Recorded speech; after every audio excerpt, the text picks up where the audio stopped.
Hey everyone, this is SM Pratt, and welcome back to another edition of SM Pratt Mispronouncing Pokemon Cards. Today we're going to take a look at the first edition Neo Discovery set. This was released in June of 2001, and it's probably the most unsung Neo set in the hobby. It wasn't the first set released, it doesn't have any shining cards, but it does have a lot of nice artwork. As you know, that's what we're about, so we'll get right into it, starting with Espeon. Probably the most popular card from the set, or one of the more valuable cards from the set, is the first card, which is Espeon right here, doing a little Zelda Ocarina of Time when he's fighting his shadow. Get that vibe going there with the Espeon. But this was Espeon's rookie card. It was the first appearance of Espeon, and as everybody knows, any Pokemon that evolves from that little guy right there in the corner is going to be popular. So there is your first card in the set. Moving on to Fortress. Didn't realize this was one of those bagworm Pokemon. Completely changed my opinion on this Pokemon and its evolution. Then you got Hitmontop, another new. Again, these are all the first appearance because this is the introduction of the second generation. Then you got Houndoom. Dark Pokemon were new at the time. Then Houndour. It was interesting to see the previous evolved forms in the holo cards. Usually it's like common, uncommon, and then holo. Then you got Kabutops.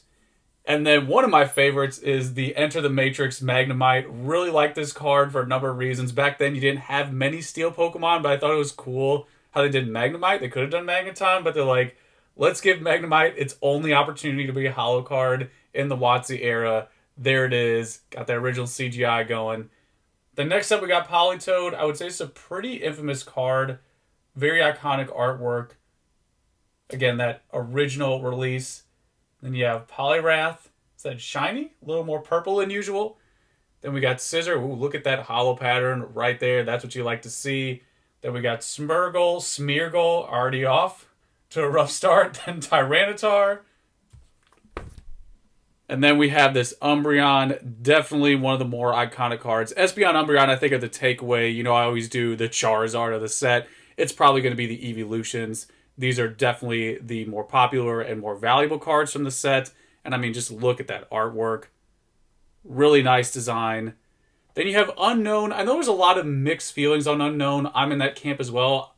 Today, I don't even know. My feelings are unknown about Unknown because there's so many of them. But here you go. That one got a holo card. Then you have Ursaring. How do you pronounce it? I'm not sure. Then we got Wobbuffet. And the most difficult card to grade right here is going to be Yanma. I know earlier I said the Charizard of the set. Now this one's different. Even if you go to first edition base, the Charizard of first edition base isn't the most difficult card to grade. It's probably going to be something like a Chansey. I think Chansey's still the lowest pop.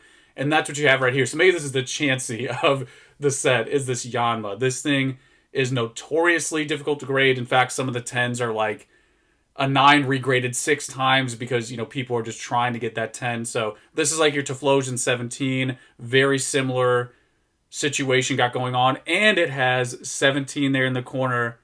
X-Files theme activated. Conspiracy, maybe. I don't know. Maybe it was planned. Who knows? Maybe it's a placement on the sheet. But there it is. Another one of those hard cards to grade with the 17 number as well. And then moving into the rares, I like what they did here. We got some alternative arts for the rare cards, which is pretty cool because usually you just get a non-holo version. Like earlier we saw our Enter the Matrix Magnemite. There's a non-holo version. But you'll notice there's going to be some unique arts here in the non-holo rares. So we got Beedrill. We got Butterfree. And then here's the first example of that Espeon difference. This is the non-holo version. Let me try to flip this page like a cool guy to show you the holo one. So there's the holo, non-holo, holo, non-holo. I really like that. Anytime you throw in unique art, that's a win, I think, for everybody. So there you go. And why it was this way is because in Japan, they had like a little 9-card folder. And they just, of course, put everything into the same pot at Wizards of the Coast. And that little folder was just part of the main set. So moving along, we have the non-holo Fortress, non-holo Hitmontop. Another example of how the non-holo, you can appreciate the background because you start to see more of the background in the Neo era. Here's another example as well. The holo version's a little bit more obscured because of the holo foil layer, but here you can really see that moonlight. Are they looking at the same moon? I don't know. A little too nerdy. We'll move on. Kabutops next up, and then Matrix Magnemite. Politoed, non-holo, Poliwrath, then Scissor. Is this behind something? Is it scratching the lens? Wait, are those eyes in the background? No, those are just wings. Okay, we're still learning here. Then we got Smeargle, Tyranitar, another Umbreon. Again, you got the Moon one right here. Holo, non-holo, really cool effect. Then our unknown, the bear with the claws, then Wobbuffet, and then Yanma. And now moving into the uncommon and commons, I always say this, I really like the uncommon commons because they don't get as much airtime. So we're going to give them some time here, starting with Corsola, Eevee, had to pause, Houndour. Actually, look at this Eevee. It's a nice, solid artwork here by Kasube. You really start to... Is that my chair there in the background? This is the SM Pratt basement bunker. You really start to see the background fleshed out in Neo, where like in, base, it was just like a color in the background. Then we got Igglybuff, just looks like a balloon. Kakuna, really cool design there by Baba. You already know who this is going to be. It's going to be Kazuki with those dark lines. Really iconic style. Then we got Omastar, Poliwhirl, very popular card. Actually, this is one of the cards I think of. This might be the cover art for the video because I think of this card every time I think of this set. So there you go. Very interactive Himeno artwork. I feel like Himeno doesn't get as much love as she deserves. Really good art here. Been around since Jungle and has just a very solid, consistent style. Then we have another one of those Kakuna's second gen cousin, except it evolves into something much more powerful. Then we have Scyther, and then more unknowns. This is when you start to get into the unknowns. I think unknown just saturates itself. It's like, oh, okay, there's another one of those eyeball Pokemon. Yeah, I know they're letters, but again, mixed feelings. And then we have Xatu, that's how you pronounce it. Then we got Big Caterpie. Look at that little cutie. We got Caterpie right there. Is that one of the early clay models? You didn't see too many of those back in the WotC era. Then we have Dunsparce, Hoppip with bonus Hoppip, and then Kabuto, another one of the clay designs. Larvitar eating a mountain. You think I'm joking, but read the description. This thing needs to eat a mountain to evolve. True story. So there's his true origin story if you didn't know. So he's in the middle of doing that. Then you got Mareep, Natu. Really like that design. Like that Aztec. We got Aztec vibes going on. That cutout there. Look, hold on. We really need to go deep into this. See the little cutout in the foreground? It's a little shape of the Pokemon. Then you got the background there as well with the temple. Really cool design. Good job, Kazuki. Another example how, like, this one has multiple layers of background and foreground, but another example how the full piece is fleshed out rather than just the Pokemon. Then you got Omanite, Pinecco. Then we got Poliwag.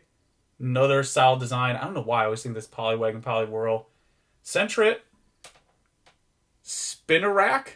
Not Spinark, as I was saying in the other video. Then we got this nice little Winnie the Pooh. This card's probably banned in China. Not allowed. Really cool art there by Tanaka. And this one always... Okay, this is when they started to introduce the baby Pokemon. And I was always confused because it turned into Hitmontop. And I thought it was the same evolution. But it isn't.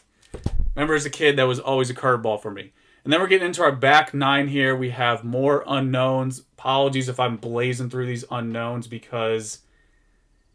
to me, they're just pretty similar, kind of the same. But then we got Weedle chilling here on a leaf. We got Wooper. Really cool. Oh, is that Baba? Please believe that's Baba. Very solid style. I think this one... No, it's Tanaka. Then we got a Fossil Egg. First edition. Hyper Devolution Spray. What does that do? Takes the highest stage. Puts it in your hand. Okay, so knocks it down no matter what. Then we got Rune Wall. This is a nice card. I actually saw that in that Dig Deeper thread on E4. With that little silhouette there. Is that Pikachu? Is that Raichu? You see that right there? Kind of hard to pick up with the lighting. The ears there in the foreground, the shadow.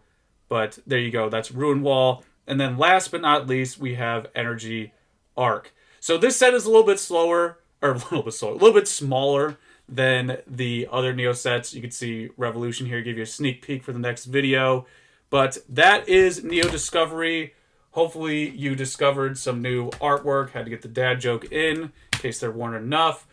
But let me know what you think, guys. Again, I think this one is a bit overlooked because it is a smaller set. It isn't the first set like Neogen. It's the first one and much larger. This one's smaller and doesn't have the shiny cards, but I still think there are some very solid pieces in here. Good stories like this Yanma right here. It's difficult to grade. But as usual, you know the deal. Let me know how you feel. And that's pretty much it, guys. Till next time.